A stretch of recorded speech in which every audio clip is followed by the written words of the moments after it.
Hello guys! Hello Libra! Welcome dito sa aking channel. Kapalaran 888, welcome guys. Alamin natin kung anong messages, vibration, gabay, energy para sa lahat ng Libra. This is general reading, so pwede kang makaresonate. Gamitin mo yung intuition. Libra, please connect your intuition sa mga baraha na lumalabas dito sa ating reading. Okay, first card natin is moderation. Ang tanong sa'yo ng baraha, is there something you know you shouldn't be eating? Meron ka bang mga parang mga restrictions about food, about mga food intake natin? So, may sakit ka ba? Or kailangan mo bang mag-diet? So, sinasabi ng baraha sa'yo ng moderation na yan, try to eat mindfully and healthily. If naman yan mga habits and healthy habits, masyado ka bang pagod, masyado ka bang busy, moderation ang kailangan, 'di ba? Self-control, self-discipline.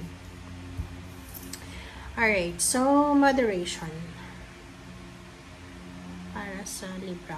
Masyado ka bang pagod, masyado kang busy, kinakailangan mo ng disiplina sa sarili, physical, mental, emotional, financial, and yun. Taking shelter, gates of triumph. Wow. So, dito Libra, sinasabi ng baraha sa'yo na yung mga katanungan mo daw sa buhay mo, ay masasagot mo yan ng ikaw lang. Parang sinasabi, the answers are within. Hindi mo kailangan hanapin kasi naandyan lang ang sagot sa mga katanungan mo. Okay? And next card natin is gates of triumph. So, malaki siyang door, 'di ba? Plus merong the sun. So, sinasabi ng baraha na there's an expansion of success in your life. So, may magbubukas sa'yo na triumphant success, may mga offer, job offer, happiness, source of inspiration, source of happiness, or anything na masaya. Alright. Okay. Libra.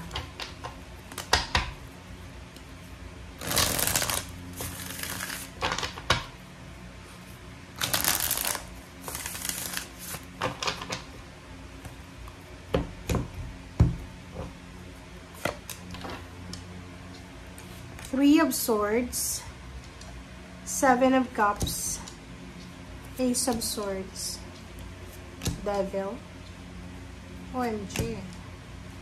Okay, Libra.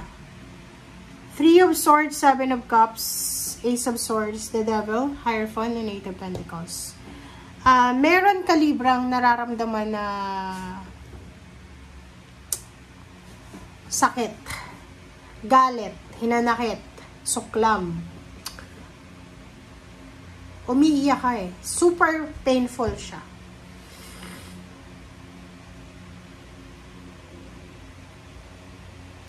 Sinasabi ng baraha na posibleng isang balita. Maybe there's a news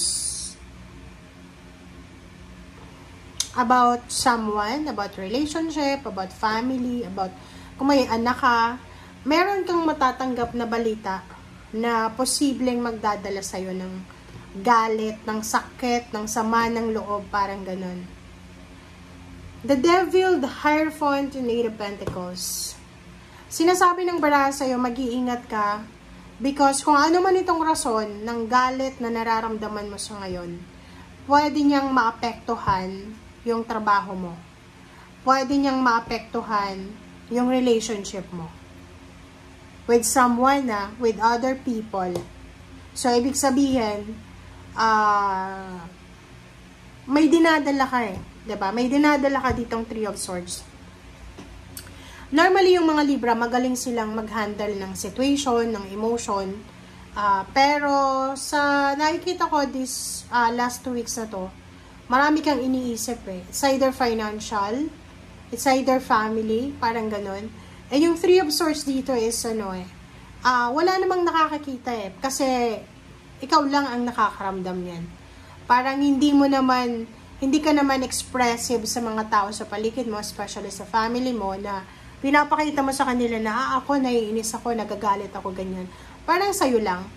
And yun nga, sinasabi ng bara sa'yo na ingatan mo yun, yung emotion mo, because of yung kinikimkim mo na yun na galit, pwede yung makaapekto sa mga taong makakaharap mo, na wala namang alam sa kung ano yung rason kung bakit galit ka. And maybe maapektuhan yung trabaho mo, hindi ka makakapag-focus sa trabaho, maybe makakaapekto to sa mga tao sa paligid mo, okay? Mayroong madadamay, parang ganun. Judgment, Six of Swords. Okay, so this is Libra. Dalawa yung devil nyo. Alam mo ba guys, yung reading natin, siguro kung mapansin nyo yun, mga ano na, simula nung, napansin ko to, simula, ano to June last year, or April, or May last year. Yung the devil, sobrang lumalabas siya ng doble-doble. Yung parang pinapakita, kahit sa tarot, pinapakita na sobrang na ngayon ng mundo. Sobrang dilim na ng mundo. Maraming mga tao ngayon na iba na yung isip nila Yung parang sobra. Ang bilis ng tao ngayon makagawa ng masama. Ang bilis ng tao ngayon, yung kahit nakakagawa sila ng masama, wala silang remorse. Yung parang hindi sila guilty, parang ganun. Okay, Three of Swords, Judgment. Sinasabi ng bara sa'yo dito na isang desisyon, maybe, yun. Isang desisyon na ginawa mo, ang posibleng naging rason kung bakit ka nasasaktan sa ngayon. Kung bakit ka nagsasuffer, bakit ka ba nagsasuffer, bakit ka ba namumroblema, it's because of your decision. This is your past decision. Next is Seven of Cups and Eight of Swords. Sinasabi ng bara sa'yo dito na yun, parang ang pakiramdam mo sa ngayon is wala kang options, hopeless, helpless. Parang gano'n yung pakiramdam. Entrapped, restricted, stagnant. Page of Cups, Ace of Swords yun. Sinasabi ng bara sa'yo na kung meron kang nararamdaman na hindi maganda, or yung parang pain and heartaches, yung suklam, galit, pwede mo siyang ikwento sa taong pwedeng pagkatiwalaan mo. Hindi sa chismosa ha. Kasi yung tao talaga na mapagkukwentuhan mo na siya yung tamang tao, posibleng matulungan ka niya sa nararamdaman mo, sa daladala mong galit na yan. The Devil, Knight of Cups. If you are married or single or kung ano man ang relationship meron ka, sinasabi ng barahan na isa sa mga posibleng pagdadaanan mo ngayon is third party. It's either ikaw yung may third party or yung person mo.